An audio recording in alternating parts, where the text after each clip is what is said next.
Hi, good afternoon. My name is Carlos. We're going to go to a training session that covers customer care. Only the differences or new features in customer care. The setup menu item in the hamburger menu, and I also have the link processing. On the previous session, I was not even close to get there, but we'll see how much we can cover today. If we don't get to the link processing, I think Friday we can squeeze it in. So customer care. So let me log into. I already logged into this test server. I'm gonna log in. I'm gonna go into customer care.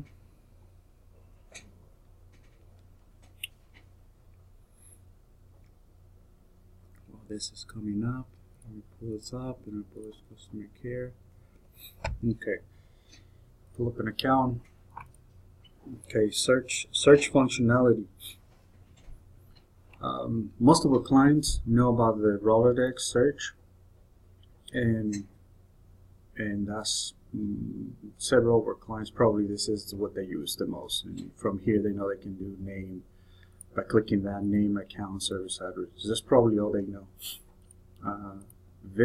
From what I know, I don't think very few clients take advantage of those menus here, like in here, search. There's a bunch of searches here that you cannot do from the Rolodex in customer care. So one of the things that it was decided at the beginning of this analysis from moving from the new to the old was making the screens the same. So notice this screen, this is search by name, has these buttons on top. The idea is that if you click the button, it brings you to the letter that begins with that name. If I go to the next search on my service address, I still have a grid, but I don't have the buttons on top. So the screens, just right off the value, you notice that the screens are not consistent. Meter inventory, for instance, if you click one of the items, this pops up, which is a function that is not on the other two. So they're definitely not consistent. In the new system, when you do a search, all the searches are going to be here in the customer lookup. The main ones, of course, the name, address, account are going to be in there. You can, if you don't specify a district, the search is going to search the whole database. If you specify a district, it's only going to do a search within that district. If you click the advanced, you can search by meter, by spouse, and this right here is a search using the user-defined fields.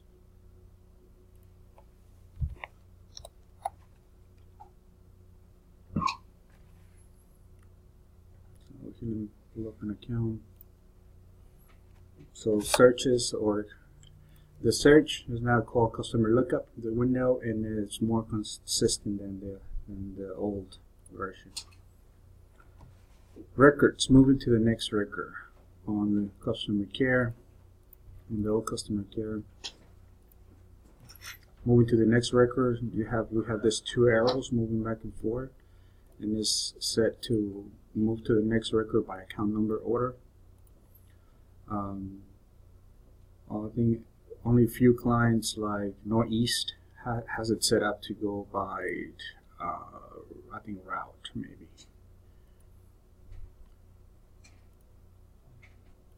And here we can go to the next record by account name or service address. The default is account number.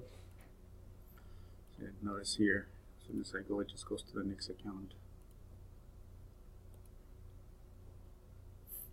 If I change this, it's going to go by name.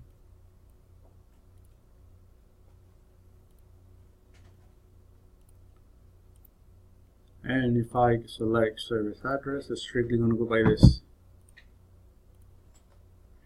next record. These two buttons right here, no difference. If we double right click Rolodex, it brings the last 15 accounts that the user has access. In the new system, that same feature got broken into the recent and actions. Recent is the recent accounts that were accessed. Actions is the accounts that were accessed, but there has been a change done to those two. An action has been taken. Something has been changed. So I made changes to 2 accounts, but here I've accessed this many records.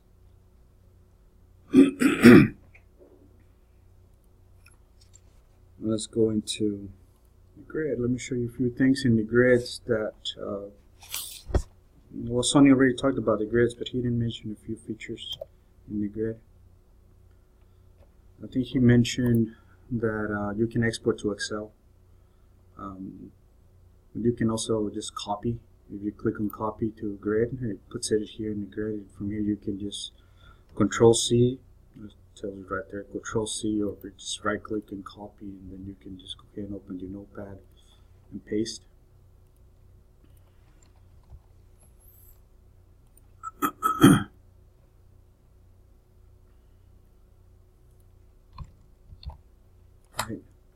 I guess useful when you're troubleshooting something quick and you want to do a quick search in any grid, not just that one, any grid. Another cool thing about this is the fact that you can save your settings. What I mean by that is that if you that you move your type of account next to the account number, because that's what you like to see. You like to see account number, type of account, and the status of the account. If I make that change and go here, right click, what I did is just right click. I can click save my configuration. It'll ask you, do you want to save this grid? If you say yes, that setting is saved for user 88. So even if I log out, that same setting will be saved.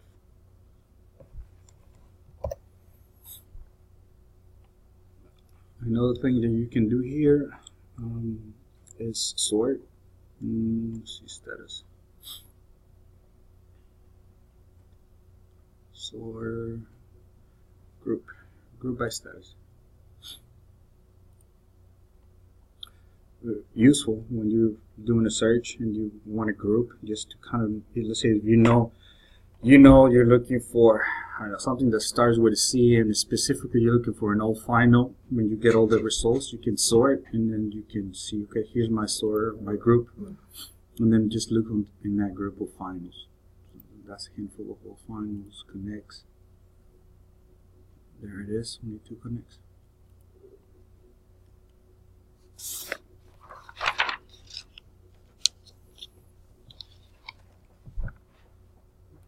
Alright. Another quick difference between the two customer cares is the layout, of course. Well, this is how the customer care looks on the whole system. This is our customer care, right here. Now I have 2 customer cares. One difference is that you can have as many customer cares as you want. Every customer care comes with the sidebar, and actually every module comes with its own sidebar. So the idea behind organizing it this way, in their analysis, they use this analysis of divide and conquer, where you take a problem, you divide it in pieces, so concentrate on each piece, and then put all the solutions together to come up with your final solution. So customer care is here, and it got divided. You probably noticed that customer care is the title, but this screen where we just concentrate on the name is called customer details. Billing summary is right in the middle portion of the whole customer care. The other important screen that we combine is this one. So it's between customer care and billing and receivable are the 2 screens that the users use the most to answer questions. And here Besides having just current information or billing information, you have your detail history. But you also have functions and activities. Functions like cutoff, like return check, like billing, payment detail, adjustment detail. Billing history, usage history, buttons that you can also have. You can also access over here, right? So all of that is customer care. That billing information, that screen, that other screen, this screen.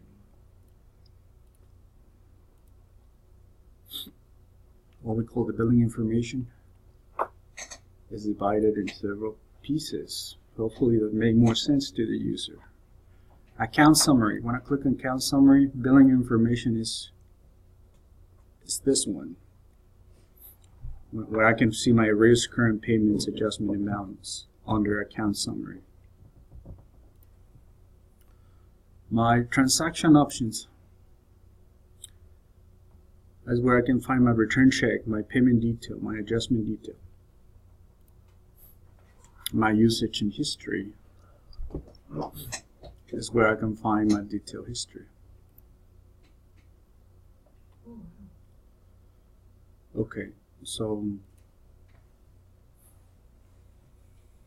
it's better label, and the idea is to group them in a way that makes sense and is easy to look for information. Let's see.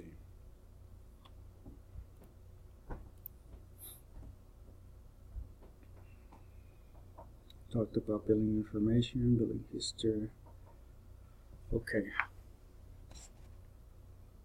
Let's talk about multi-tabs and multi-sessions. Notice that I have customer care open here with this account, Pulte Homes. I can go and open another record here.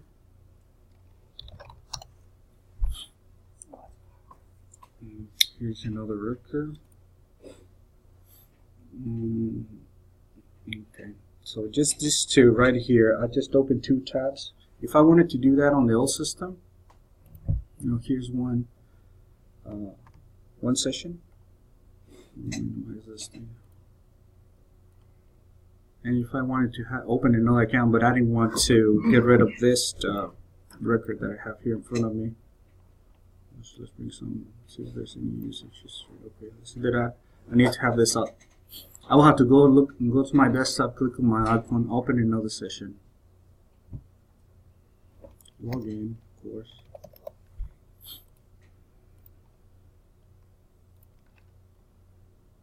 And just open any account.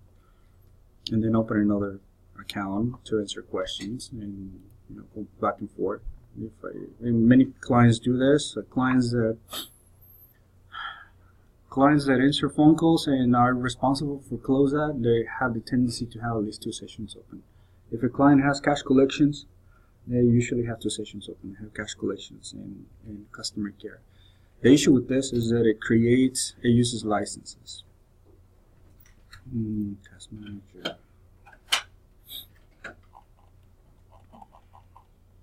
I have two sessions open. 1, 2. I have two sessions open here. Each one of those is a license. With the new system, if I want to look at the server,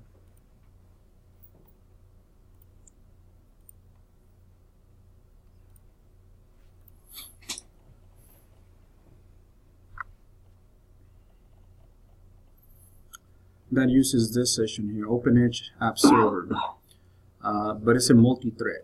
So all the connections will go to this agent here, OpenEdge App Server, and it will handle different sessions because it's a multi-thread connection.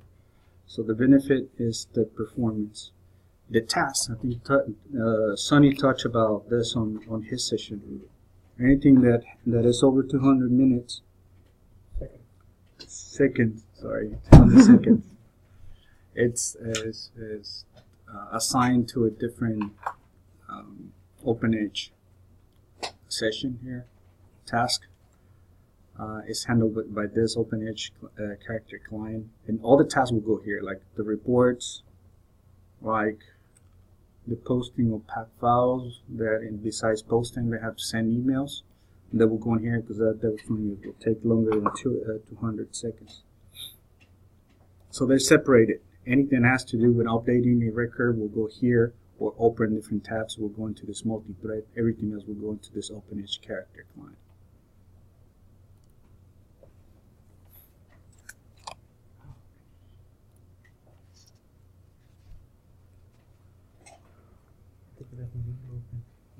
Okay, so I'll talk multi-tabs, multi-sessions, multi-networking, and multi-thread.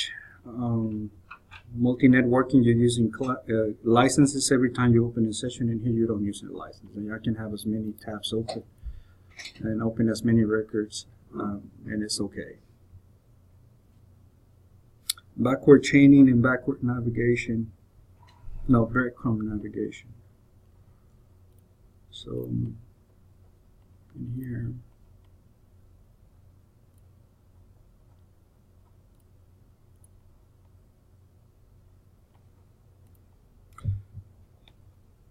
the process that we use here to go back and forth is in a chain reaction. So we use this backward chain concept in the system. This is what I mean by that. So okay, let's go start from the beginning. Okay. By going in this screen here, I open a program. This is program 1, and that goes in memory. As soon as I click on here, I still remember. My memory is still holding that I came from program 1, and I just click program 23 to go in here.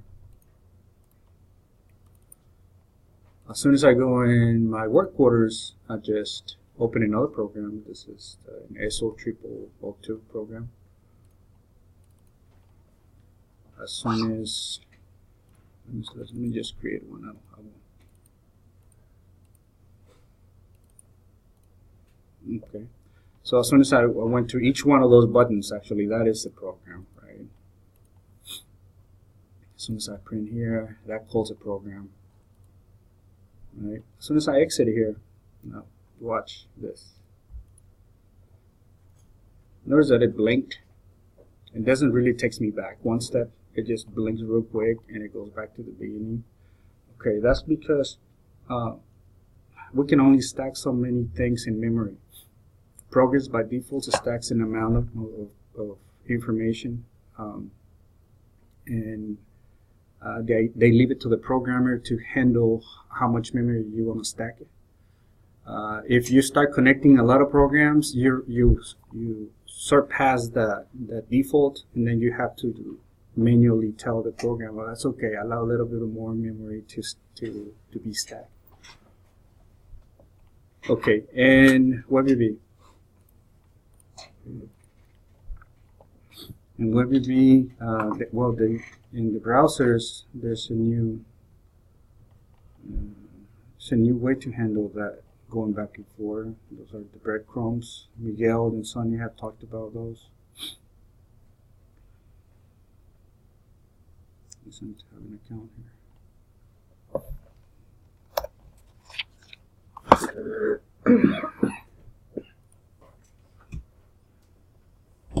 Let's pull the same account. I already know I have one. Let's pull this account. I already have a work order there. I'll be done. Okay, so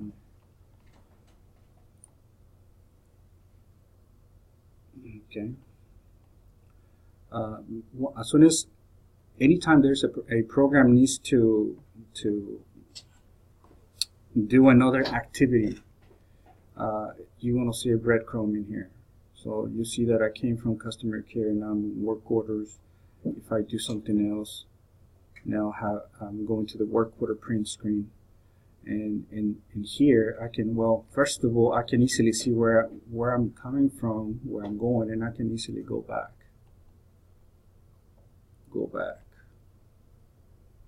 So that's of course, we're taking advantage of the new technology, right? Breadcrumbs beside and before it was a chain, backward chain.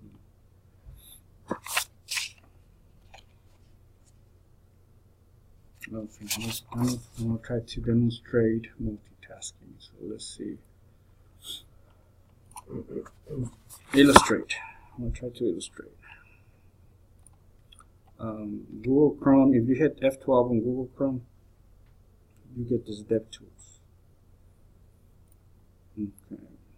I think this exercise, Sonny did it without the F12. I just want to show you what's happening in the background. So I'm gonna hit Edit.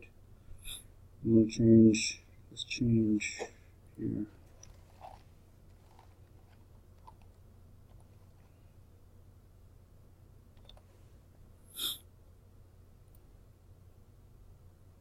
Okay, so I just made a change. I hit Edit and made it pull the record, of course, and made a change to the record. Okay, what's basically happened besides just pulling GIFs is I load the data and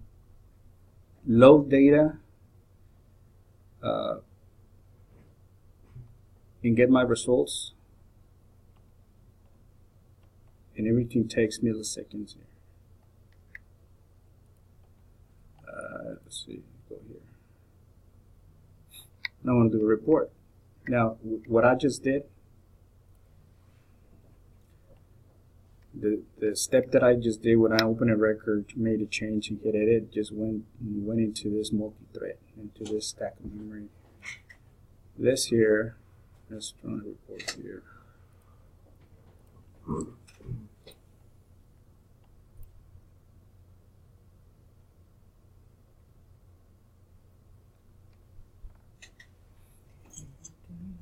So it creates a task in here in the log. It sets it to go. It runs and it finishes, and then it creates an output. Okay, so I think we stopped. On the other one, we kind of stopped here. Well, this one makes a quick analysis, and it knows that it's going to take more than 200 seconds. So it puts it in a temporary table. Then it does what it's supposed to do, and it sits on auto pull, which is just responding, checking, and asking the program, "Are you done? Are you done? Are you done? Are you done?" And that's happening in the background, and that it's okay because it's not happening in the multi-thread, so it's not causing extra traffic here. It's doing it on this whole separate task over here. Agent, that's the word I was looking for. Whole separate agent. Once it gets a response back saying, okay, yes, I'm done, then it goes ahead and loads the data.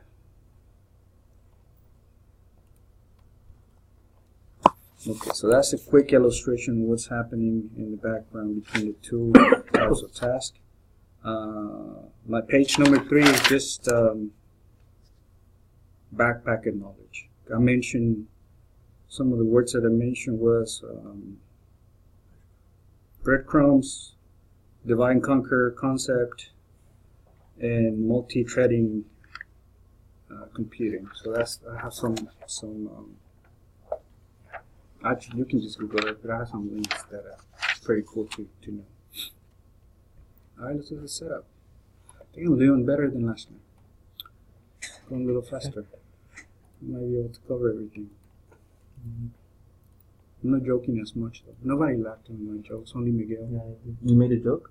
I made several jokes last time. Oh, I thought you made jokes. No, but see, I took longer last time. I'm going a little faster here. Yeah. And the only one that was laughing was Miguel. Yeah. So in the video, if you listen to the video, you see Miguel laughing, and it sounds funny. It sounds like I paid him to laugh at my stupid jokes. This next one is about setup. Were they dad jokes? No. No. You're the master at that. No, man. Setup. The recording. Here's my setup. Okay. Okay. So for our system to run, and there needs to be, for the business logic to run, there needs to be basic data already in place for it to function. For instance, rates. If the rates are not set up in here, well, the bill will not be able to calculate, right? So that's where in the old system we place all the setup. Well, we place the main or the core setup items that work with the business logic in here, like update rates, user profile, lister profile. These are pretty basic, and they have to be there for the system to run. Now, throughout the system, there's other setup features like let's see. This is a setup or an edit screen. The type of account. Why? Because besides displaying the data that is already there, we let the user add or edit a record. And they're all throughout the system. In customer care, we have several. This is one. This is one. In here, we have several. Right in here. That's one. Right. That's one. And they'll kind of look the same. There's a window with a grid. And you can add and edit records. And then we also have the setups that work with modules, right? Like work orders. The work orders has their own code setups. What else? Their inventory. So right off the bat, I remember when I was showing this system to the programmers and they were making an analysis, they were asking, well, why are they all over the place? No answer on that one, right? And the question was, would it be okay if we group them all together in one place? Yes, yes it would. So that's what they did. So all the setups are going to be grouped in this hamburger menu here on the side. And that's what we have. This item here, administration, and this item down here, there are WebUV framework or fluid framework items. They deal with the fluid framework strictly. Setup and utilities deal with the business logic. Okay. Now, so real quick, do you understand what I say business logic? What do you understand when I say business logic? What's the business logic? The operations, right? Or business, what sort of business? Utility billing, right? Okay, so those two strictly have to do with our business logic. Our business is the utility. So those two have to do with utility. That and this have to do with the fluid framework. When you hear me say fluid framework, is the web. We use that name for the framework. You'll see it here. We have a database called Fluid. That's the one that handles all this here. So let's see what we have here. So we're going to go over this setup hamburger menu. We'll start with this, administration. And here we have those two. Activities and menus has two items. Let me close some of these tabs here.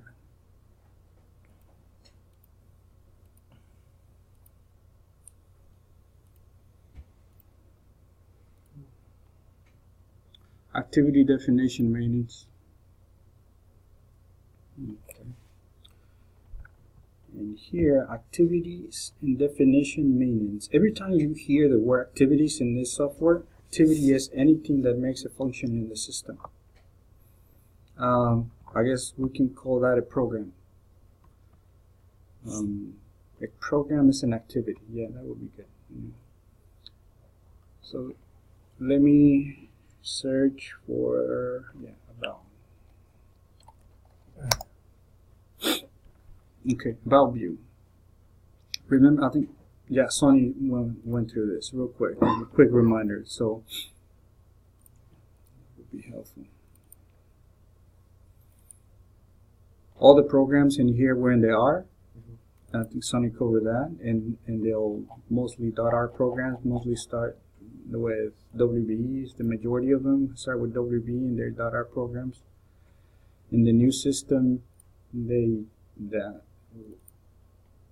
changed that. The programs are going to be grouped in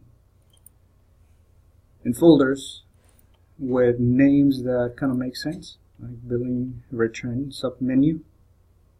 So it'll be easy for anyone to just look at the program. So this is closeout report program. They're .r programs.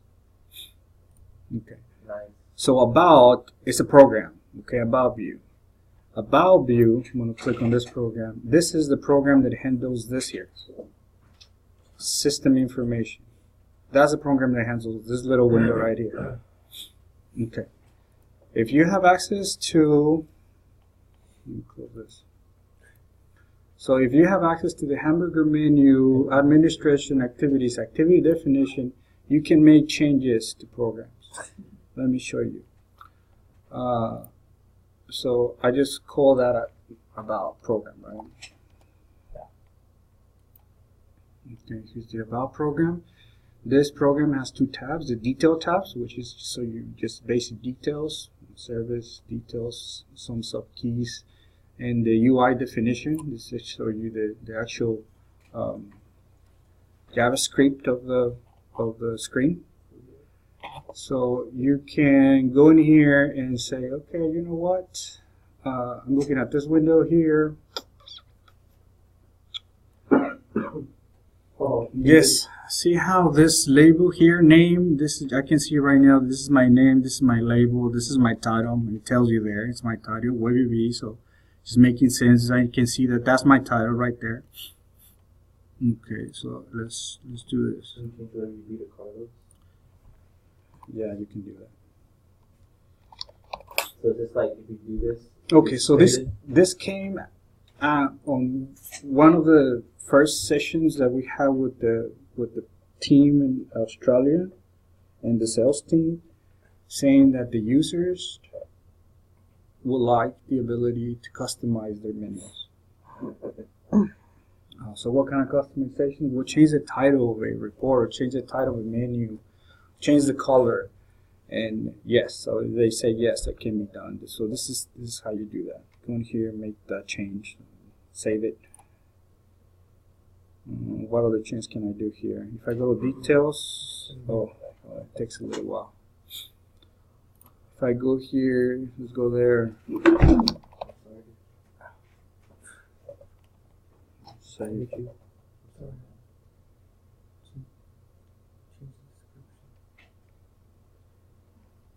Okay, so it had to do its thing.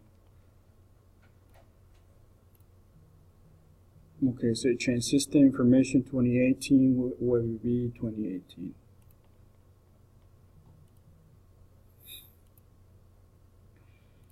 Okay, now this is activity definitions. So every time you hear or you hear us say the word activity, or actually the guys in Australia use it a lot. Activity is basically what they're referring to as a program.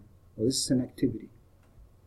This is a program, so and so. This is the activity for loading a handheld. This is the activity for doing this. That's what they mean, activities. So menu maintenance. Let's go to this one, menu maintenance. So it opens another tab.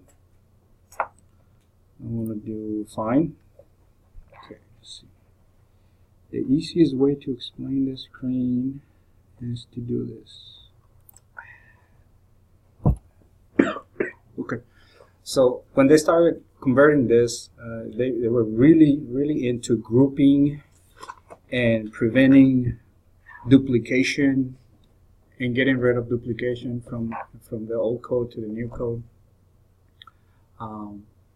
So they grouped all the menus and gave them names, and so what we have here is all the different menus that we have. So we have a tree of menus in branches. Here, let me open some customer care. Customer care. Let's open this. So customer care, the parent is customer care, and this is the menu. This is the activity menu. Say something that we know, like bank draft. Do we know what we referred about bank draft menu? Okay, yes. So let me show you. This is what I mean by what we call bank draft menu. No, that answer. Here. This. This is a menu, right? And this menu is located in customer care. So that's what they did. The menu itself is from the parent customer care, and that's what the menu was placed and grouped. Once you're here, the only thing that you can change in those items is the sort order. And let me show you. This is easy to explain with this one. This one, they don't have any parent. There are system menus. See, billing dashboard, customer dashboard, meter dashboard are those right here. Customer, billing, parent, meter, work order. Those are this right here. You see how there's a gap there, not in order, 10, 12, 16, 12, 20, 18. So by changing this sort right here, I can move those menus in a different place. By changing the menus in customer care, those, I'll be able to change the order in here. In here.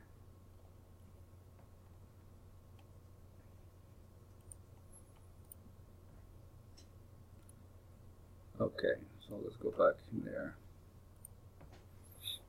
Okay, so that's activities and menus. So that's basically what those two do. Okay, I'm getting a little farther this time. I think that's where we stopped on the other class. Yeah. Let me cover this other one. Task scheduler. Okay, so task scheduler, we covered task. We mentioned task scheduler in several occasions.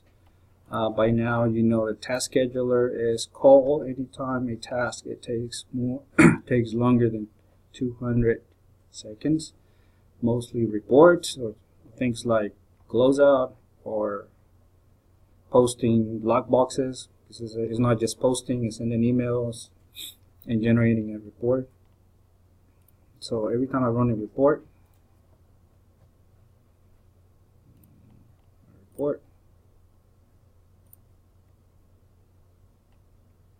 Oh, and Sonny talked about scheduling the report, right?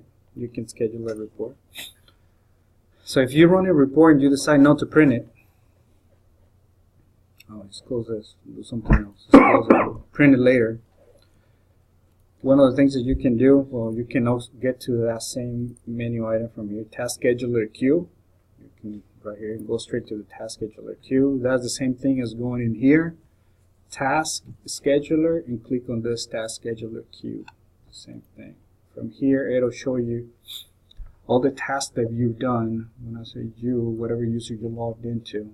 If you have administrative access, if you click on this thing, you can actually see, pick any user and see what's in their queue. From here, from this queue, you can click on the task, and it'll take you to this screen.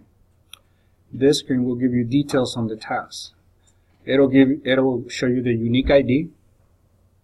It'll let you know the status that the task was completed, and the name of the activity, the user, when it was run, and what the trigger that was done to use it. It gives you a quick preview of what the task did.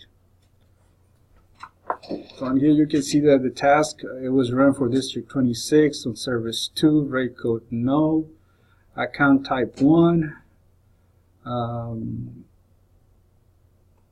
fluid ID 1, and then this is the activity that was done or used. You can do anything at this point with the scheduler because you're already on viewing a task. But you can get to the output and you can print it then. It'll be here. Oh, I clicked on the CSV. Let's click on the PDF. There. And let's see. And of course you can see the log. So that was the under administration, task scheduler queue, which there's a quick way to get to it if you click here and say task queue, right? Okay. Activity task schedule control. This is a nice friendly way to stop your scheduler and start it. Okay. Why was this placed in here? At the beginning when we started playing with this, especially in an environment where you have more than one people testing, we go through the process of closing out several times and then overriding each other's testing and then saying, you know what, I need to restore the database. I'm going to shut down the server. If one way to mess up the system pretty bad is if you leave this on, because remember, this is important. There are two agents running, two agents connecting to the same database. So if you shut down your database without disconnecting your agent and then you start your database again and you never reset your agent, you're not going to be able to run tasks. It's blocked. So one way to do that is to actually go here, find your service, and restart it. I think Sonny mentioned this. Yeah, Sonny mentioned this. Oh, there it is. Pass MD. Another way to shut it down is going straight to the working folder. Stop start. Or you can just go here, right? We can just go here and say, oh yeah, I forgot to do that. I can't run reports. Oh well, let's restart your scheduler. You go in here, you stop it, and then start it, and then you get a nice little quick log view to the log. This log information is the same thing that is in the log folder, in your past folder logs, the one that starts with task scheduler. Mm-hmm.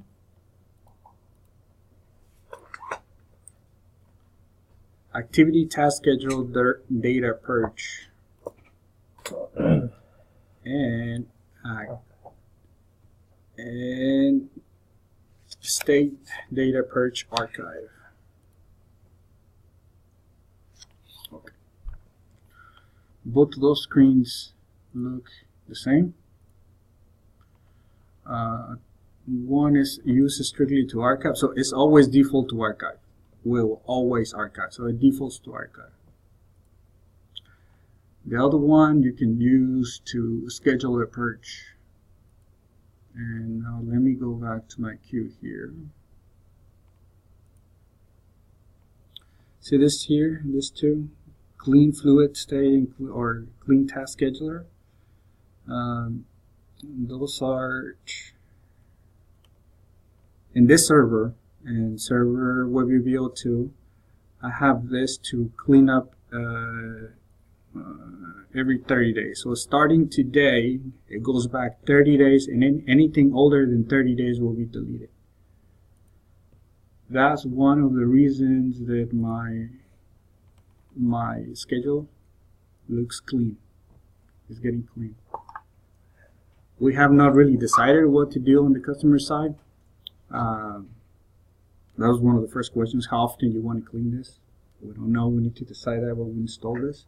Tiki is not set up to clean at this point. We haven't decided how often we're going to clean this. But as soon as we decide, all we have to do is go in here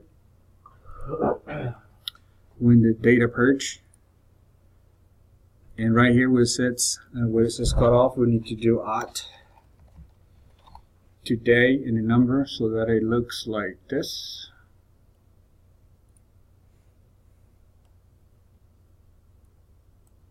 And figure out how often we're going to purge the data.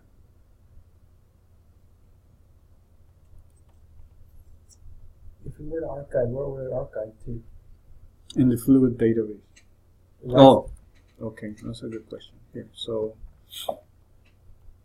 I didn't know we had capabilities to archive.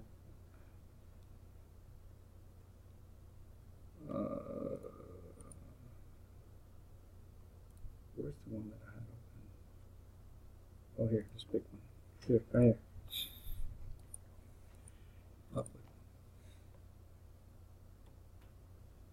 The location of this file is in my server, right? So there is a hard copy of this folder, this file on my server Yeah, in WebUV folder. in WebUV folder.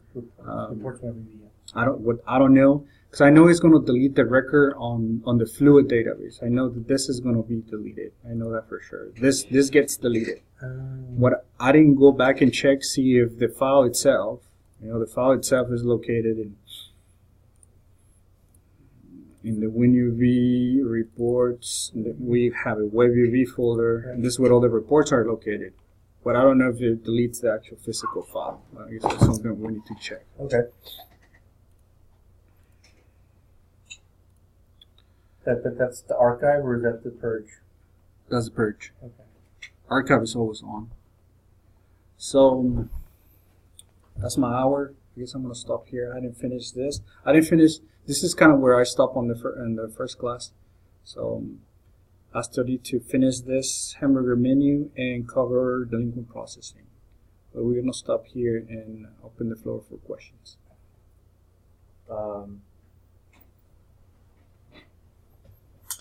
On the scheduler, Mm-hmm. you know how you could basically stop it, start it. Okay. Why not have it? Do we have any? Let's say, for example, instead of having to do that, do we have an auto refresh that does it daily? Like at the end of each business day, you set it to auto refresh instead of having to start and stop it. I guess just to be proactive. If you restart the server, okay, well, it's settings. Yeah. If we add this, okay, because this was, we figured this out later. Mhm. We didn't have this before. If as long as this is part of your services, and if you restart the server and you set this up to auto start, just like on your setup on your databases, set it up to auto start. When you shut down the server and bring up the server will actually start the services, the database first, and then the services in order, and then you don't see a problem. The problem will come when you manually stop the database. Okay. If you manually gonna stop this, you first have to stop the agent, this task scheduler, and then the database. If you do a restart of the server or shut down the server, as long as the setup is completed right, you shouldn't have a problem. Okay. There's no need for the auto daily thing. No, unless there's a release. But another question in the activity definition. Let's say, for example, if I want to see where the ABR logo is at. Let's say the client wants to change that to an HTML tag to put their own logo on there. Is that capable? Or yeah, that's in the settings, and that's not from here. That is that's a configuration file. Mhm. All the configuration files are going to be in a folder called in your past folder. Where is it? Config. In here, where is it? I think this is it. This points to the image. okay, App logo. it's So all the configuration files, the configuration of the application itself are going to be in here in the server and under configuration. The changes that I can make here, they're changes to activities, okay. not configurations. Does that make sense? The only thing Hopefully they won't want the only drawback to that is when there is a release, because you're actually making physical changes to the activity or aka program. So whenever there's a release, whenever we do an update, we delete everything from the server and then we restore it from the source. So it's going to overlay any changes that they would have made. They would have to physically back up those changed programs and then overlay them again after it gets updated. Yeah, so before we before we even teach this to our clients, that they have the ability to, I mean, that's kind of cool, but if they don't have the ability, they need to understand the responsibility behind this. If we make changes, okay, let's say that they go out and make a bunch of changes to the menus, which is cool. Then it's going to be their responsibility to maintain the changes. Because when we send a release, we're going to overlay everything. We send a release. Everything in this folder here, OpenEdge, we just send in the whole OpenEdge folder. We're not going to do like we do now, where we send a batch of files, a release. What we're doing is compiling the whole application and send the full package. So what they're going to have to do, they will have to go into, what is that, activity, menus, and back up this. And what we send a release, and then once a release is done, whoever is manager of that client, then they go and restore their menus. Okay. And the other drawback to that is if there's changes to this menu. So if there's changes to this menu, they can't just overlay them because they need the proper program. They would have to physically redo all those changes all over again. Another question. Can you bring up a grid again? Like anything that has to change the grid? Good search, yeah. So, It's something bigger than this? I guess so. You could right click and you could do the copy. Yeah. Oh. Just put in a name. And Big plus, huh? I remember my. Yeah, right. Right click. Right click. Like that. Copy grid. What big grid? So I saw you copied in Notepad, right? Oh, no. But I see that you have then paste values into Excel because because the way that they're separated, you copy that to Excel. It will actually copy into Excel like that. It would be probably consecrated. But does Excel know that? That's the thing. I mean, the reason why I say that, then you might want to change the paste into Excel to paste into Notepad. So we're not giving the wrong message out. Then paste into Excel. Wow. Oh, I see the message. You see what I mean? It would be confusing if. Yeah. I mean, I think it can. Let's see. they could use either one. The one thing that They can, but some of the clients aren't very savvy. That they'll expect it to copy paste and it automatically is gonna separate it for them. I think, well, I don't know. Let's see. I think it does. Because whenever you paste it to the is it because notepad, it had quotations. Oh, sure. Control V, right? Oh, good. Okay. Oh, wow. Okay, cool. Nice. I was just curious. Another question is the sidebar. Are you allowed to, let's say for example, the sidebar of course decreases the amount of real estate you have with information. Can they hide that sidebar? yeah, there's a little thing right there. Right, see those little buttons here? Okay, I Yeah, can see. I didn't mention that on my video here. Click on it. Oh, okay, I see it. We should make that bigger though. A Yeah. little bit. Okay. And then you have to, yeah, I guess if they're really small, you can hardly notice there's Yeah, I didn't something even there. notice that then.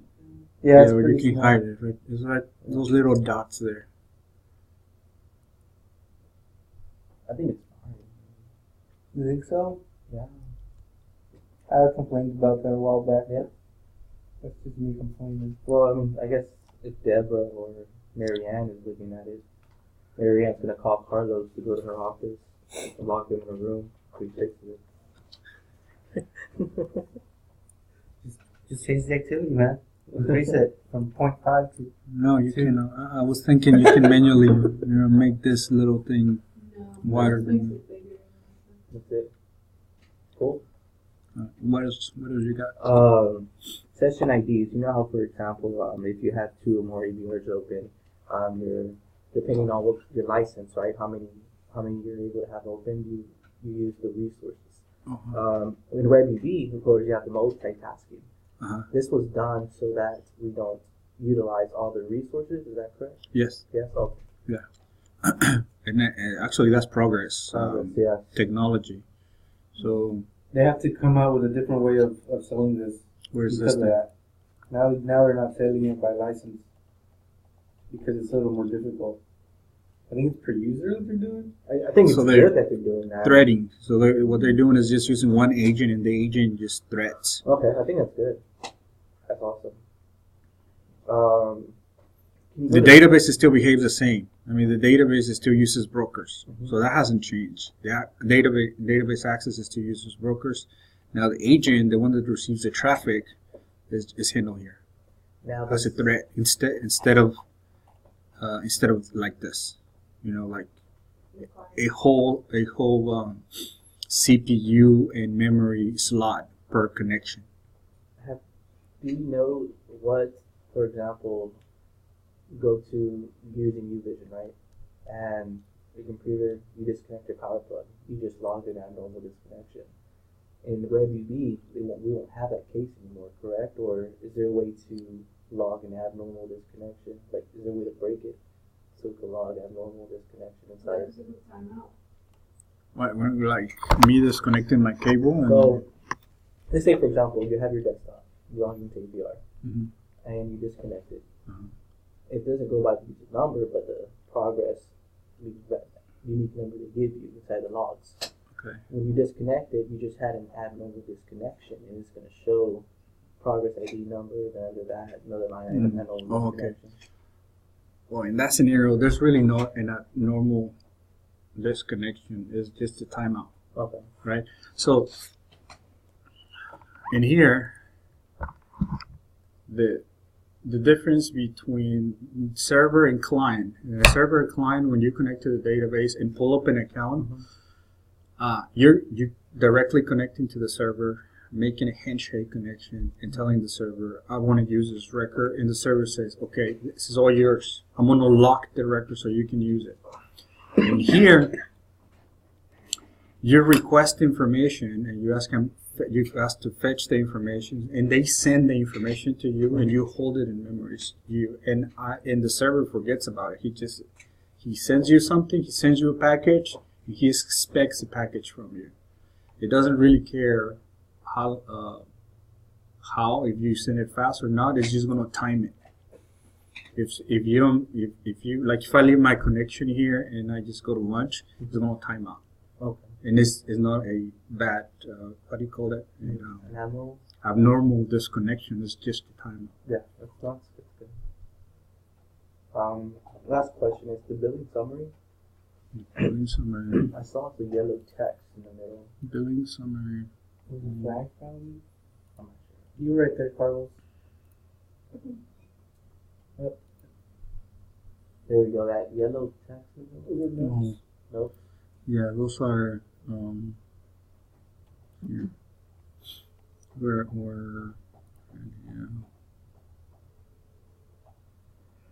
Where are they? Where are they? Alternate additional info thing, Alternate. maybe. Where are they in the system? I still need to look at the No, system It too. should be on the line for the personal. Personal. Okay, under personal. So under personal. Okay. It's a message. The message. Okay. Instead of having it on the middle of the screen, it's going to show In the like center now? Okay. Cool. Alright. That's all my questions. Yeah, those here. Now click.